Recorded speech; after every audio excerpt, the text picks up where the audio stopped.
उज्जैन पहुंचे हुए थे मध्य प्रदेश के मुख्यमंत्री शिवराज सिंह चौहान और कई मंत्री। इसी दौरान उज्जैन जिले के अनाज व्यापारी बड़ी संख्या में एकत्रित हुए और व्यापारी अपने प्रतिनिधि मंडल के साथ मध्य प्रदेश के मुख्यमंत्री शिवराज सिंह चौहान से मिले और चर्चा की। साथ ही मंत्रियों के समक्ष भी अपनी समस्या परेशानी बताई और ज्ञापन सौंप कर निराकरण करने की मांग की। अनाज व्यापारियों ने इस दौरान अनाज व्यापारियों का कहना है कि हमको व्यापार करने में कई प्रकार की समस्याओं से जूझना पड़ रहा है और अनाज मंडियों के अंदर सरकार संज्ञान ले और व्यापारियों की समस्या का निराकरण करे ताकि वह अपना व्यवसाय कर सके और राज्य सरकार के राजस्व में बढ़ोतरी हो सके, क्योंकि अगर अनाज व्यापारी परेशान होंगे व्यापार व्यवसाय करने में तो स्वाभाविक है कि कई प्रकार की समस्या परेशानी व्यापारी के साथ साथ आम नागरिकों को भी आनी है। इसलिए राज्य सरकार को चाहिए कि वह अनाज व्यापारियों की समस्या का निराकरण करे।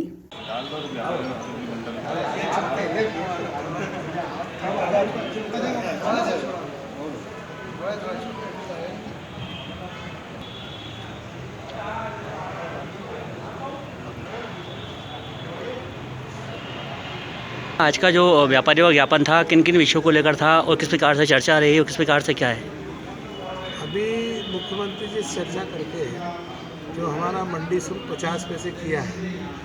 उसका जो 6 महीने का हमारे मुख्यमंत्री महोदय ने कहा था कि 6 महीने बाद उसकी समीक्षा होगी। उनने आर्डर 3 महीने का निकाला तो उनको उनकी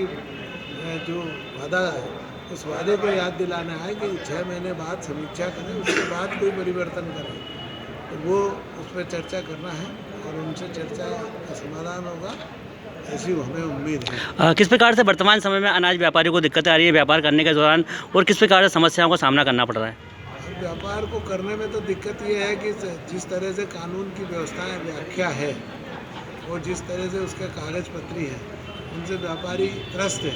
लेकिन अब मजबूरी है कि इस कोरोना महामारी में व्यापार तो कर रहा है आदमी को परिवार चलाने इसलिए कर रहा है। मंडी में इंस्पेक्टर राज कायम है, मंडी में अनुज्ञा पत्र लागू है, लीज की समस्या है, बहुत सारी ऐसी समस्याएं जिनको सरकार अपने स्तर पर बहुत समाधान कर सकती है। लेकिन अधिकारी वर्ग उन व्यवस्थाओं को सुधारने में आनाकानी करते हैं। हम उनको यही याद दिलाना है कि जो हमने अपना मांग पत्र आपको दिया था उस पर आप अमल करें और नहीं तो व्यापारी जो है त्रस्त होकर, जब व्यापारी नहीं रहेगा तो क्या करेगा। ठीक भैया, अनाज व्यापारियों को किस प्रकार से दिक्कतें आ रही हैं व्यापार के दौरान और किस प्रकार से सरकार को संज्ञान लेना चाहिए और व्यापारियों के हित में जो है काम करना चाहिए, क्या है? हमारे अध्यक्ष जी से बताया अभी कि जिन विषयों पर प्रकाश डाला वो पूर्ण रूप से सही है और सारी समस्याएं जो अभी तक जो अवगत कराई है हमारे अध्यक्ष जी ने माननीय मुख्यमंत्री से मिलकर जिस तरीके से हमने ज्ञापन दिया था और उसके ऊपर जो अमल करवाने की बात कहेंगे, अगर इन सारी बातों पर अमल नहीं किया जाता और अगर इस बातों को तो पुनः एक बार हमें मंडियों को बंद करके मध्य प्रदेश स्तर पर मंडियों को बंद करके सरकार को सोई से जगाना पड़ेगा और वो सारे अधिकारी जो इन व्यवस्थाओं को लागू करने में आनाकानी कर रहे हैं उनको हमें मैसेज देना, ये एक हम लोग मैसेज देंगे और व्यापारियों के माध्यम से बंद करके हम लोग अपनी मांगों को मंगवाने के लिए मजबूर होंगे अंत में, अगर सब चीज़ें संभव नहीं हो पाती। इंदौर रोड पर भारतीय जनता पार्टी के सभी विधायकों का 2 दिन का प्रशिक्षण शिविर आयोजित किया जा रहा है, जहां पर मध्य प्रदेश से सभी विधायक यहां पर पहुंचे हुए हैं, सभी मंत्री यहां पर पहुंचे हुए हैं, भारतीय जनता पार्टी के जो प्रदेश के पदाधिकारी यहां पर मौजूद हैं और यह जो बैठक है, यह जो प्रशिक्षण शिविर है बेहद ही महत्वपूर्ण है और कई मायने कई आयामों को लेकर यहां पर विस्तृत चर्चा की जा रही है, जिसमें मध्य प्रदेश के मुख्यमंत्री शिवराज सिंह चौहान जी मौजूद हैं। साथ ही भारतीय जनता पार्टी के प्रदेश अध्यक्ष विष्णुदत्त शर्मा जी भी यहाँ पर मौजूद हैं और स्टेप टू स्टेप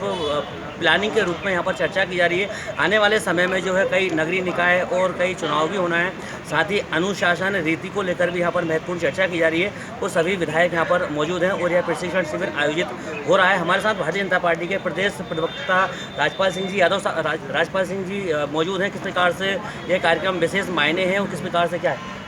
सर, ये जो कार्यक्रम किस प्रकार से महत्वपूर्ण माना जा रहा है, किस प्रकार से क्या है? देखिए, भारतीय जनता पार्टी संगठन आधारित यह कार्यक्रम है। भारतीय जनता पार्टी जिस विचार को लेकर काम कर रही है उस विचार को पुष्ट करने के लिए भारतीय जनता पार्टी की रीति नीति के अनुसार हमारे जनप्रतिनिधिगण काम करे, इस बात का प्रशिक्षण करने का काम समय समय पर होने का काम होता है। उसी के तहत हमारे इन जनप्रतिनिधि विधायकों का यह एक प्रशिक्षण वर्ग का कार्यक्रम हो रहा है। देखिए, जब हमारी कार्यपद्धति जो है भारतीय जनता पार्टी की, उस कार्यपद्धति के अंदर जब हम कार्यक्रमों में जाते हैं तो एक बहुत महत्वपूर्ण भाग है हमारा कार्यक्रमों का, और वह भाग है प्रशिक्षण का। अलग अलग स्तर के कार्यकर्ताओं का हम समय समय पर प्रशिक्षण करते हैं। जैसे अभी हमने पिछले दिनों मंडल स्तर के कार्यकर्ताओं का प्रशिक्षण किया, उसके बाद में हमारे जिलाध्यक्षों का प्रशिक्षण संपन्न होने का काम हुआ, उसके बाद में आज हम हमारे जनप्रतिनिधियों के साथ में उनके प्रशिक्षण वर्ग को हम संपन्न करने का काम कर रहे हैं। इस प्रकार के कार्यक्रम के माध्यम से जो हमारा अंत्योदय का लक्ष्य है, जो हमारा साध्य है, जिस बात को, जिस काम को करने के लिए सत्ता को साधन मानकर हम कर रहे हैं, वह यह है कि अंतिम पंक्ति में बैठा हुआ वो व्यक्ति जो आज भी वॉइस ऑफ राइट्स के लिए उज्जैन से वीरेंद्र शर्मा की रिपोर्ट।